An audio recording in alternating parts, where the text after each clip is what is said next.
آپ پر الزام ہے کہ آپ مذہب فروشی کرتے ہیں، آپ صرف اختلافی موضوعات کو ہوا دیتے ہیں اور لوگوں کے جذبات سے کھیلتے ہیں.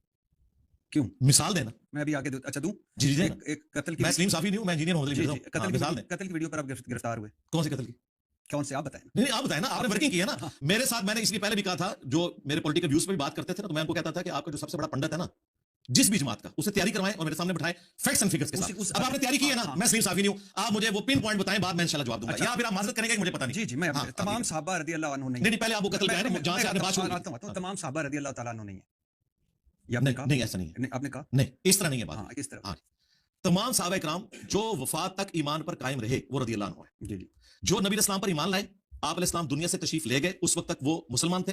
اس کے بعد وہ ہو گئے مرتد، کوئی منکرین زکات بنے، کوئی مسلمہ کذاب کے ساتھ مل گئے، ان کو ہم رضی اللہ عنہ نہیں کہیں گے. اسی طریقے سے نبی اسلام کی مبارک زندگی میں بھی جو صحابہ کرام شروع میں ایمان لائے لیکن حضور کی زندگی میں دین کو چھوڑ گئے، جس طرح ام حبیبہ کا ہسبینڈ تھا عبید اللہ، ٹھیک ہے، وہ ہجرت حبشہ میں شامل تھا. ہجرت مدینہ سے بڑی ہجرت ہے ہجرت حبشہ، وہ پہلے ہوئی ہے. وہاں جا کے وہ کرسچن ہو گیا اور کرسچن مرا، حالانکہ وہ سابقون الاولون میں سے ہے، لیکن وہ رضی اللہ عنہ نہیں ہے. یہ ٹیکنیکل مسئلہ میں سمجھا رہا تھا. اس کو سمجھیں کہ رضی اللہ عنہ وہ ہیں جو وفات تک اسلام پر فتح مکہ کے وقت اسلام قبول کرنے والے صحابہ نے موت کے ڈر سے اسلام قبول کیا. جی یہ تو بخاری مسلم میں لکھا ہوا ہے. اچھا ان کو تو لکھا ہے، ان کو کس نے بتایا؟ بخاری مسلم نے فون کیا؟ قرآن میں لکھا ہوا ہے. قرآن میں لکھا ہے جی، سورہ توبہ میں لکھا ہوا ہے 4 مہینے کا ٹائم ہے، یا تو اسلام قبول کرو گے یا جزیرہ نما عرب چھوڑ کر چلے جاؤ گے، ادروائز جہاں پائے جاؤ گے قتل کیے جاؤ گے. یہ عذاب استحصال آیا تھا مشرکین عرب پر، جس طرح اگلے رسولوں کا انکار کرنے پر آسمان سے عذاب آتا تھا نا. سورہ توبہ میں آیا کہ صحابہ کی تلواریں میں نے مسلط کر دی ہیں ان لوگوں پر جو آپ ایمان نہیں لائیں گے. ہوا کہ آپ کہ لوگوں نے اسلام قبول کر لیا. ان کے لیے ٹرم استعمال ہوئی ہے احادیث میں طلقاء. یہ طلقاء ہیں جو مسلمان ہوئے، اور ان کی مثال بخاری مسلم میں آئی کہ غزوہ حنین کے موقع پر ابو سفیان کو 100 اونٹ دیے نبی الاسلام نے، صفوان کو 100 اونٹ، جو تازہ مسلمان ہوا تھا، اور وہ آخری وقت تک کس طریقے سے اسلام کے لیے ریلیکٹنٹ تھے اور پھر اسلام قبول کیا. تو انصار مدینہ میں چند نوجوان تھے، انہوں نے کہا کہ اس شخص پہ اپنے قبیلے کی محبت غالب آ گئی ہے. رسول اللہ کے بارے میں بات کی، کلمات کفر تھے یہ، رسول اللہ کے بارے میں بولنا. اچھا بخاری مسلم کے الفاظ ہیں، ظاہر ہمارے پاس سورس آف نالج بکش ہے. میں نے آپ کو یہ تو نہیں فرمانا کہ مفتی فرماتے ہیں فلاں نے فتویٰ دے دیا، اس لیے تو میں کہتا ہوں کہ میرا جو لیول ہے اس میں بتا رہا ہوں کہ ان کے فتووں کی اوقات نہیں. ہم تو بکش نالج رکھ رہے ہیں الحمدللہ. یہ سارے کہتے ہیں سود حلال ہے، ہم کہیں گے سورہ البقرہ کی آیت نمبر 279 میں حرام لکھا ہوا ہے. جوتے کی نوک پہ تمہاری ڈگریاں، قرآن کے خلاف تمہاری ڈگری کو ہم کیا مانیں گے؟ ادھر بھی آئے بخاری مسلم میں آیا. جب یہ بات کی تو اللہ تعالیٰ نے وحی کے ذریعے نبی اسلام کو بتایا. آپ نے ان کو بلوایا، آپ نے فرمایا تم نے یہ گفتگو کی ہے. تو پھر سینئر لوگ پڑے، ان کا یا رسول اللہ جذباتی لوگ تھے، یہ بات کی. آپ نے فرمایا کیا تم اس بات پہ خوش نہیں ہے کہ یہ دنیا کا مال لے جائے اور تم اللہ کے رسول کو لے جاؤ؟ کون دنیا کا مال لے جائے؟ 100 اونٹ جن کو دیے تھے، اور تم اللہ کے رسول کو لے جاؤ. اللہ کی قسم پوری دنیا ایک گھاٹی میں چلے اور انصار دوسری گھاٹی میں ان کے ساتھ ہوں گا. میرا جینا مرنا انصار کے ساتھ ہے، کیونکہ انہوں نے مشکل وقت میں میرا ساتھ دیا. نبی اسلام کو بھی پتا تھا کہ یہ جو لوگ اب مسلمان ہوئے ہیں ان کے پاس اور کوئی چارہ نہیں تھا. ان کو ہم کہتے ہیں طلقاء، لیکن رضی اللہ عنہ کہتے ہیں. قانوناً وہ صحابہ ہیں، ان کا احترام بھی ضروری ہے، لیکن اگر کوئی شخص کہتا ہے کہ ان کو ہم کھڑا کریں گے سابقون الاولون کے ساتھ، جن کی قربانی ہے، جن کی وجہ سے اسلام یہاں تک پہنچا، تو وہ تو قرآن بھی کہتا ہے کہ جو فتح مکہ سے پہلے مسلمان ہوئے جو بعد میں وہ برابر نہیں ہو سکتے. کیوں؟ فتح مکہ سے پہلے سورۃ الحدید کی آیت نمبر 10 ہے کیا کہ جو فتح مکہ سے پہلے مسلمان ہوئے اور جو بعد میں ہوئے یہ برابر نہیں ہو سکتے. اور اللہ تعالیٰ نے سب کے ساتھ اچھا وعدہ کیا، وَكُلًّا وَعَدَ اللَّهُ الْحُسْنَى. پھر سورہ توبہ میں 3 کیٹیگری صحابہ کرام کی بتائی گئی. پہلے سابقون الاولون من المہاجرین والانصار، دوسرے کہا گیا پکے منافق ہیں جو نبی نہ تم جانتے ہو نہ تمہارے ساتھیوں کو پتا ہے، مدینہ میں بھی اور اہل مدینہ کے ارد گرد عرابیوں میں بھی، اور تیسرے وہ ہیں جو ملے جلے عمال کرتے ہیں. صحابہ کرام بھی سارے برابر نہیں تھے. منافقین کا پتہ بعض کا تو چل گیا اور بعض کا آج کی ڈیٹ میں نہیں ہمیں پتا، ظاہر ہے وہ بیچ میں شامل ہو گئے تھے. یہ سب سے بڑا ثبوت ہے کہ نبی الاسلام نے جب آنکھیں بند کی، آپ نے جن کو ایمان کی حالت میں چھوڑا، اس ڈیٹ تک وہ آپ کے اور میرے فتوے کے تحت رضی اللہ عنہ تھے. لیکن جب وہ منکرین زکات کے ساتھ ملے، مسلمہ کذاب جھوٹے پیغمبر کی پیروی اختیار کی، تو رضی اللہ عنہ سے لعنت اللہ علیہ بن گئے. اس کا مطلب ہے کہ رضی اللہ عنہ بولتے ہوئے بڑی احتیاط کرنی چاہیے کہ یہ کن کے بارے میں ہو رہی ہے. اب یہ کوئی کہے کہ نہیں جی آج تمہیں پتہ چل گیا کہ وہ کافر ہو گئے تھے تو ان کے بارے میں آیت بھی نہیں ہے. نبی الاسلام کو تو اس بات کا نہیں پتا، آپ نے اپنی زندگی میں انہیں صحابی چھوڑا ہے، ٹھیک ہے. اس لیے بخاری مسلم میں الفاظ ہے میرے حوض کوثر میں میرے ساتھی لائے جائیں گے، میں کہوں گا اصحابی یہ تو میرے ساتھی ہیں، تو بتایا جائے گا یا رسول اللہ آپ کی وفات کے بعد یہ دین سے الٹے قدم پھر گئے تھے. تو نبی اسلام کہتے ہیں میں اس وقت وہی کہوں گا. بخاری مسلم کے الفاظ ہیں جو حضرت عیسیٰ کہیں گے کہ اللہ جب تک میں ان میں موجود تھا ان پر گواہ تھا، جب تو نے مجھے اٹھا لیا تو تو ان پر گواہ ہے. تو نبی اسلام پھر کہیں گے سحقن سحقن لمن غیر بعدی، ان کو مجھ سے دور کر دو جنہوں نے میرے بعد میرے دین کو بدل دیا. ابن کثیر بڑے مفسر ہیں یا آپ ان سے بڑے ہیں؟ مجھے ابن کثیر کے ساتھ کوئی کمپیریزن کرنے کی ضرورت نہیں ہے. آپ نے ان پہ گفتگو فرمائی ہوئی، کیا کیا آپ کریں، یعنی ان پہ کہ ابن کثیر پہ آپ نے فتویٰ تقریباً اس طرح نہیں، تقریباً فتویٰ میں نے بتایا نہ میں سلیم صافی ہوں نہ میں عمران خان ابن کثیر ہوں نہ میں عمران ریاض ہوں، میں انجینئر ہوں. کہ ابن کثیر نے سیکسی باتیں لکھی، جی لکھی نہیں ہے. ہاں تو آپ بتانا ضروری تھا. وہ بتانا اس لیے ضروری تھا کہ ابن کثیر کی ہوئی غلطیاں قرآن کے کھاتے میں نہ پڑے. قرآن کی تفسیر کے ساتھ جو کچھ کیا گیا اس کی وجہ سے نان مسلمز کے ہاتھ وہ چیزیں لگی. رنگیلا رسول جو کتاب ہے یہ کہاں سے آئی ہے؟ آپ کیا سمجھتے ہیں اس نے بیٹھ کے نبی اسلام کے اوپر الزام لگایا؟ اب ہمارے لوگوں کو تو پتہ ہی نہیں ہے، ہماری کتابوں سے چیزیں اٹھائی ہیں. آج جتنے غیر مسلم رسول اللہ کی ذات کے اوپر حملے کرتے ہیں نا، تو اسی قسم کی چیزیں اٹھا کے کرتے ہیں، بےہودہ چیزیں. تفسیر کے اندر تفسیر تبری، ابن کثیر تو بہت بعد میں آیا، تفسیر تبری پہلے 300 سال میں لکھی گئی ہے، اس میں نبی اسلام کی ذات کے حوالے سے اسکینڈل لکھا ہوا ہے، وہ جھوٹی روایتیں ہیں. تو اس لیے ہم کہتے ہیں پڑھتے ہوئے احتیاط کریں کہ یہ قرآن ہے اور ابن کثیر جب کوئی حدیث کا ریفرنس دے نا تو مان لیں ابن کثیر کی ڈگری سے آپ نے دھوکہ نہیں کھانا. آپ نے دیکھنا وہ بات بکش کر رہا ہے کہ نہیں کر رہا. میں آپ کو جو فرق والے بتا رہا تھا نا کہ ڈگریوں کی یہ اوقات ہے کہ ابن کثیر امام ہے لیکن جب قرآن و سنت کے خلاف بات کریں گے تو زیرو سے ملٹیپلائی ہوگی. اس لیے آپ فزکس کیمسٹری کے پروفیسر کو ایک مفتی سے کمپیئر نہیں کر سکتے. فزکس کیمسٹری کا پروفیسر تو بات کر سکتا ہے, مفتی نہیں کر سکتا. مجھے بڑی خوشی ہوتی ہے کہ آپ بغیر ڈگری کے انجینئر کہلواتے, بغیر ڈگری کے ڈاکٹر کہلواتے, لیکن آپ عالم کہلوا سکتے ہیں. نہیں میں تو نہیں کہلواتا. نہیں ٹھیک ہے آپ نے کہیں نہ سرکار میں لکھتا ہوں انجینئر محمد علی مرزا نہ یہ ممبر میں بیٹھ سکتا ہوں سرکار یہ کسی مسجد کا ممبر نہیں, کسی کے مدرسے کے اوپر قبضہ نہیں کیا. یوٹیوب چلا. پہلی بات ہے کہ آپ نے کہا کہ میں مفتی یا مولانا کہلاتا ہوں, میں تو کہلواتے نہیں, میں تو انجینئر محمد علی مرزا کہتا ہوں. کیونکہ آپ کہلوا نہیں سکتے نا. دیکھیں اچھا اب میں آپ کو بتاتا ہوں کہ پاکستان میں کتنے بڑے بڑے اسپیکر ہیں جن کو آپ بھی مانتے ہیں. ڈاکٹر ذاکر نائک کے پاس کون سی ڈگری ہے دین کی بتائیں؟ وہ تو قرآن بھی صحیح نہیں پڑھتا, مجہول پڑھتا ہے قرآن. نہیں وہ تو ان کی زبان کا مسئلہ. نہیں مجھول پڑھتا ہے, پنجابی اسٹائل میں پڑھتا ہے, اس کو عین نہیں نکالنا آتا, ہا نہیں نکالنا آتا. تو ڈاکٹر ذاکر نائک کے پاس کون سے مدرسے کی ڈگری ہے؟ نہیں مجھے نہیں پتا, کسی مدرسے کی ڈگری نہیں ہے. وہ MBBS ڈاکٹر ہیں, وہ خود بھی بتاتے ہیں. تو پوری دنیا کے علماء نے ان کو اپنے اسٹیج پہ بٹھایا ہوا ہے. اور آپ کا دنیا میں اس وقت امام دنیا اور آخرت کا سعودی عرب ہے, انہوں نے سب سے بڑا ایوارڈ اس کو دیا ہوا ہے, شاہ فیصل ایوارڈ اسلام کی خدمت کا. اسلام کی خدمت کا سب سے بڑا ایوارڈ آپ نے اس کو دیا ہے جو بقول بھٹی صاحب کے, جس کے پاس ڈگری نہیں ہے. لو سامو کیا مثال لے کے ہیں آپ؟ جی میں تو آپ کو بتایا, میں سلیم صافی نہیں, میں انجینئر محمد علی مرزا. امیر معاویہ کے حوالے سے آپ نے رضی اللہ تعالیٰ عنہ آپ نے کچھ الفاظ کہے تھے کیا کہ حضور صلی اللہ علیہ وسلم نے ان کو یہ کہا. نہیں کہا تھا. نہیں یہ آپ نے نہیں کہا. نہیں میں نے کو کہنا. بنو امیہ کے حوالے سے آپ نے کبھی کوئی اور بات نہیں کی. نہیں وہ تو ہم کرتے ہیں, آپ پن پوائنٹ کریں. دیکھیں بیچ میں سے چیز نہیں اٹھانی کہ نماز کے قریب مت جاؤ.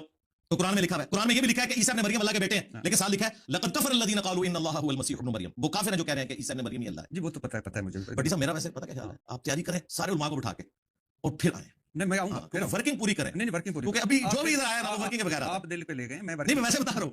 اب آپ نے مثال دینی ہے, آپ نے کہا یہ ہے, یہ سلیم صافی کے تو آپ نے کلپ چلائے, میرے بھی کچھ چلائے, اور جس میں پورے کانٹیکسٹ کے ساتھ بات ہو کہ میں نے کیا بات کی. نہیں بالکل آپ ٹھیک کہہ رہے ہیں. آپ نے امام ابو حنیفہ کے بارے میں کیا کہا تھا؟ اختلافی بہت سارے اختلافات کیے ان سے.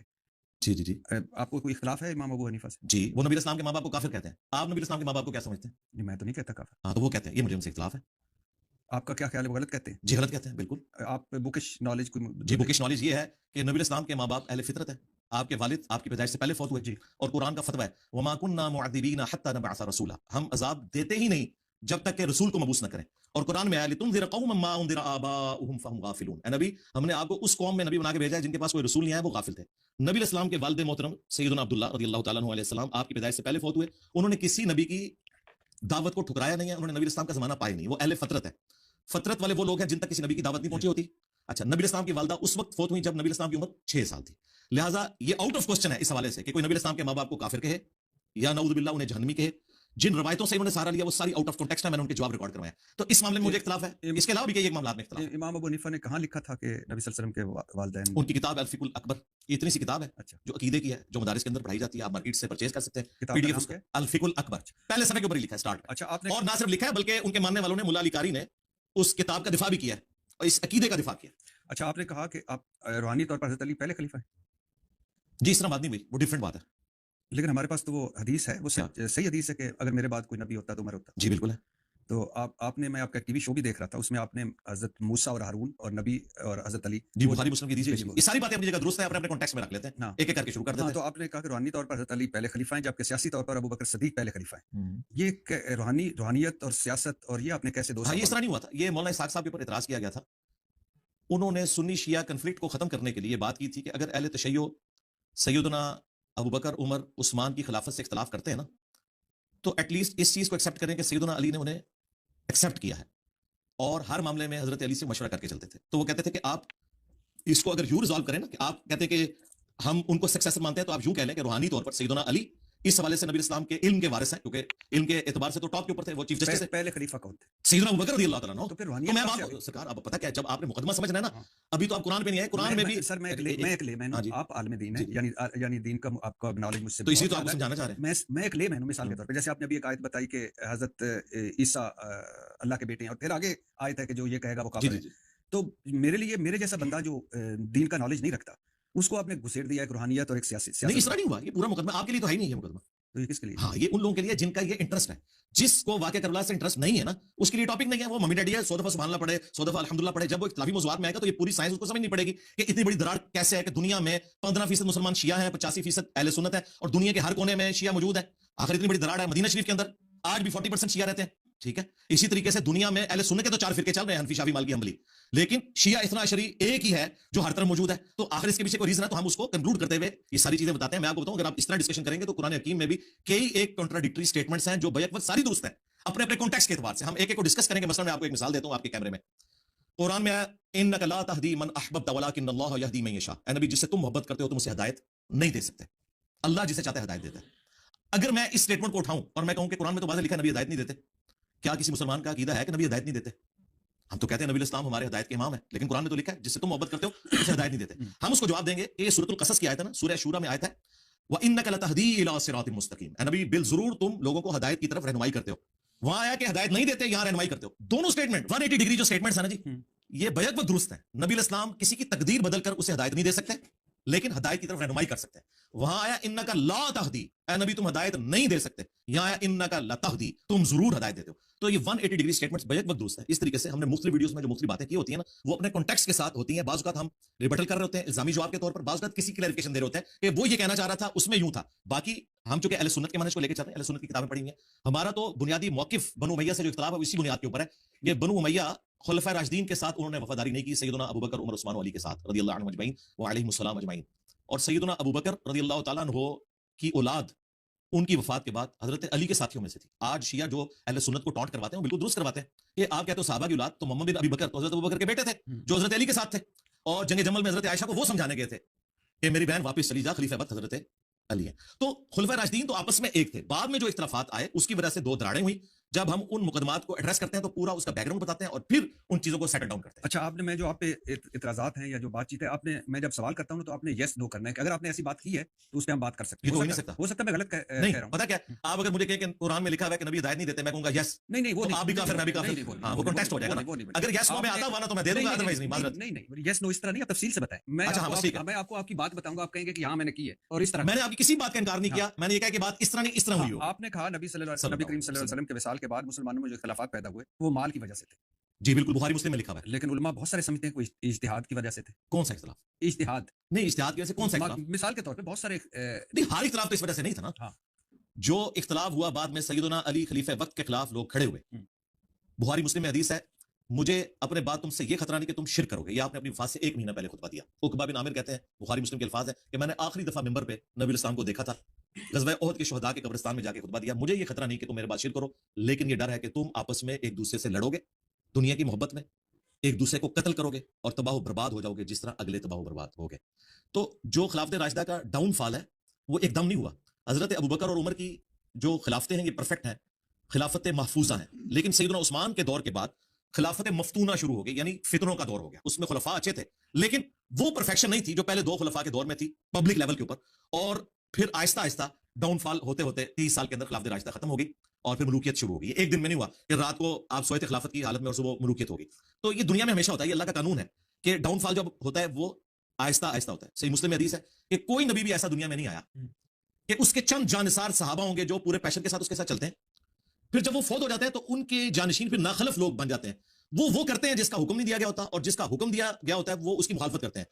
ایسے جانشینوں کے خلاف جو ہاتھ سے جہاد کرے وہ بھی مومن ہے، جو زبان سے جہاد کرے وہ بھی مومن ہے، اور جو دل میں کرے وہ بھی مومن ہے، لیکن یہ آخری درجہ. تو یہ ہر امت کے ساتھ. اچھا، آپ نے حضرت خالد بن ولید رضی اللہ تعالیٰ عنہ آخری وقت تک ثابت ہے نا؟ کوئی صحابیت سے نکالا تو نہیں گیا؟ نہیں بالکل نہیں، صحابی ہیں. صحابی ہیں الحمدللہ. سیف اللہ کوئی شک نہیں، میرے تو ان کی شان میں پورے لیکچرز ریکارڈ ہیں. اچھا، آپ کے حوالے سے چل رہا تھا کہ آپ نے شاید کہا کہ وہ صحابیت سے نکال دیے گئے. نہیں کوئی کسی نہیں، وہ اس طرح نہیں بات ہوئی تھی. وہ ایسے ہوا تھا کہ جو صحابہ کرام فتح مکہ سے پہلے مسلمان ہوئے اور بعد میں وہ برابر نہیں، صلح حدیبیہ سے پہلے جو مسلمان ہوئے اور جو بعد میں وہ برابر نہیں. صلح حدیبیہ کے بعد مسلمانوں کا گراف گیا تھا اوپر. ہوا یہ تھا، صحیح مسلم کے الفاظ ہیں، عبد الرحمن بن عوف اور سیدنا خالد بن ولید کے درمیان جھگڑا ہوا کسی بات پہ، تو خالد بن ولید نے گالیاں دے دی عبد الرحمن بن عوف کو. ٹھیک ہے، گالیاں دے دی. صحیح مسلم. اچھا، تو نبی علیہ السلام کو شکایت